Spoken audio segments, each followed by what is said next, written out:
दिल्ली की भीड़भाड़ भरी जिंदगी में हर जगह शोर, हॉर्न और लोगों की आवाजें गूंजती रहती हैं।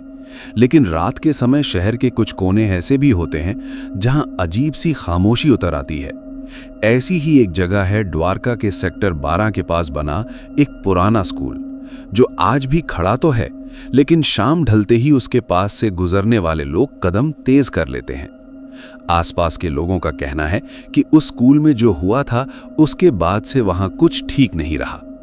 करीब 15 साल पहले उस इलाके में नया नया विकास हो रहा था। सड़कों के किनारे आधे अधूरे मकान थे और कई जगह खाली प्लॉट पड़े थे। उन्हीं प्लॉट्स में से एक पर एक बड़ा स्कूल बनाया गया था। लाल ईंटों की ऊंची इमारत, लंबा मैदान और पीछे की तरफ एक पुराना बरगद का पेड़। दिन में स्कूल बिल्कुल सामान्य लगता था। बच्चों की हंसी, खेलकूद, टीचरों की डांट और घंटी की आवाज से पूरा इलाका गूंजता रहता था। लेकिन स्कूल के बनने के कुछ महीनों बाद ही वहां एक अजीब घटना हुई जिसने सब कुछ बदल दिया। उस स्कूल में पढ़ाने वाली एक टीचर थी, नाम था मीरा। वो लगभग 30 साल की थी और बच्चों में बहुत लोकप्रिय थी। शांत स्वभाव, धीमी आवाज और हमेशा मुस्कुराता चेहरा। बच्चे उन्हें बहुत पसंद करते थे। वो अक्सर बच्चों को पढ़ाने के बाद मैदान में बैठकर कहानियां सुनाया करती थी। एक दिन शाम के समय जब स्कूल की छुट्टी हो चुकी थी, चौकीदार ने देखा कि मीरा अभी भी स्टाफ रूम में बैठी हैं। उसने सोचा शायद काम होगा, इसलिए ज्यादा ध्यान नहीं दिया। लेकिन रात के करीब 8 बजे जब चौकीदार ने स्कूल बंद करने के लिए अंदर जाना चाहा, तो उसे लगा जैसे ऊपर की मंजिल से किसी के चलने की आवाज आ रही है। उसने सोचा शायद कोई टीचर रह गया होगा। वो सीढ़ियां चढ़कर ऊपर गया, लेकिन ऊपर पहुंचते ही उसे लगा कि पूरा कॉरिडोर असामान्य रूप से ठंडा है। गर्मियों का मौसम था, फिर भी वहां अजीब सी ठंडक थी। दूर एक क्लासरूम की लाइट जल रही थी। चौकीदार धीरे धीरे उस कमरे की तरफ बढ़ा। कमरे के दरवाजे के पास पहुंचते ही उसने देखा कि अंदर मीरा टीचर ब्लैक बोर्ड के सामने खड़ी हैं और कुछ लिख रही हैं। उनकी पीठ दरवाजे की तरफ थी। चौकीदार ने कहा, मैडम, स्कूल बंद करना है। लेकिन मीरा ने कोई जवाब नहीं दिया। चौकीदार को लगा शायद उन्होंने सुना नहीं होगा। वो थोड़ा और पास गया और फिर बोला, मैडम। तभी मीरा धीरे धीरे मुड़ी। उनका चेहरा बिल्कुल सफेद था, आंखें असामान्य रूप से बड़ी लग रही थीं। चौकीदार घबरा गया, लेकिन इससे पहले कि वो कुछ पूछ पाता, अचानक क्लासरूम की लाइट बुझ गई। पूरा कमरा अंधेरे में डूब गया। चौकीदार ने तुरंत अपनी टॉर्च चलाई, लेकिन जब रोशनी कमरे में फैली तो वहां कोई नहीं था। मीरा गायब थी। चौकीदार डर गया, लेकिन उसने सोचा शायद वो नीचे चली गई होंगी। वो तुरंत नीचे भागा, लेकिन नीचे स्टाफ रूम में जाकर उसने देखा कि बाकी टीचर्स पहले ही जा चुके थे और गार्ड रजिस्टर में मीरा का साइन शाम 5 बजे का था। मतलब वो काफी पहले ही स्कूल से निकल चुकी थी। उस रात चौकीदार को नींद नहीं आई। अगले दिन सुबह स्कूल खुला तो सब कुछ सामान्य लग रहा था। मीरा भी आई, बिल्कुल सामान्य। लेकिन उस दिन से चौकीदार ने एक बात नोटिस की।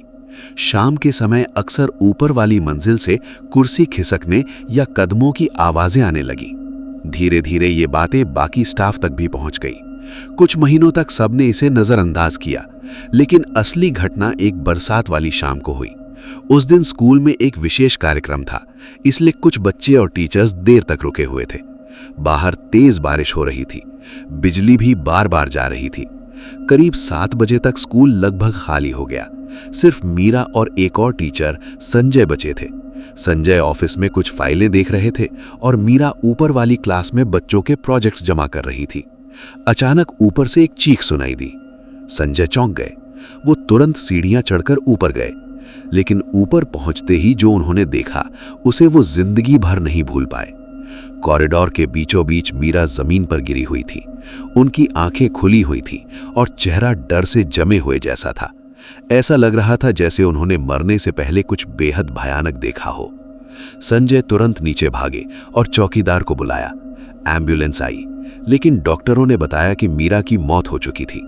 रिपोर्ट में लिखा गया हार्ट अटैक। लेकिन संजय को यकीन नहीं हुआ, क्योंकि जब वो ऊपर पहुंचे थे तब उन्होंने कॉरिडोर के आखिर में एक परछाई देखी थी।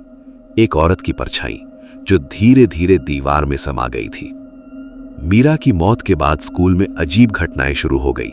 बच्चे शिकायत करने लगे कि कभी-कभी खाली क्लासरूम में कोई बोर्ड पर लिखता है।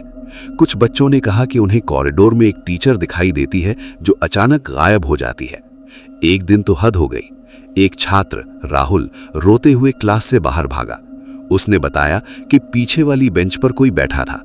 टीचर जाकर देखा, वहां कोई नहीं था, लेकिन बेंच पर चौक से लिखा हुआ था, मुझे यहां से जाने दो। ये खबर धीरे धीरे पूरे इलाके में फैल गई। कई बच्चों के माता पिता ने अपने बच्चों को स्कूल से निकाल लिया। स्कूल की प्रतिष्ठा गिरने लगी। लेकिन सबसे डरावनी घटना करीब 2 साल बाद हुई। एक रात चौकीदार अपने कमरे में बैठा था। करीब 12 बजे उसे फिर ऊपर से कदमों की आवाज आई। इस बार उसने हिम्मत करके ऊपर जाने का फैसला किया। वो धीरे धीरे सीढ़ियां चढ़ा।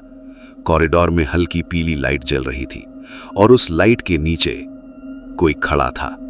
वो मीरा थी, लेकिन उनका चेहरा वैसा नहीं था जैसा जिंदगी में था। उनकी आंखें पूरी तरह काली लग रही थी और वो धीरे धीरे मुस्कुरा रही थी। चौकीदार डर से वहीं जम गया। मीरा ने धीरे धीरे हाथ उठाया और कॉरिडोर के आखिर की तरफ इशारा किया। चौकीदार ने घबराकर उधर देखा। वहां बरगद के पेड़ की तरफ जाने वाला दरवाजा था। जब उसने दोबारा सामने देखा, मीरा गायब थी।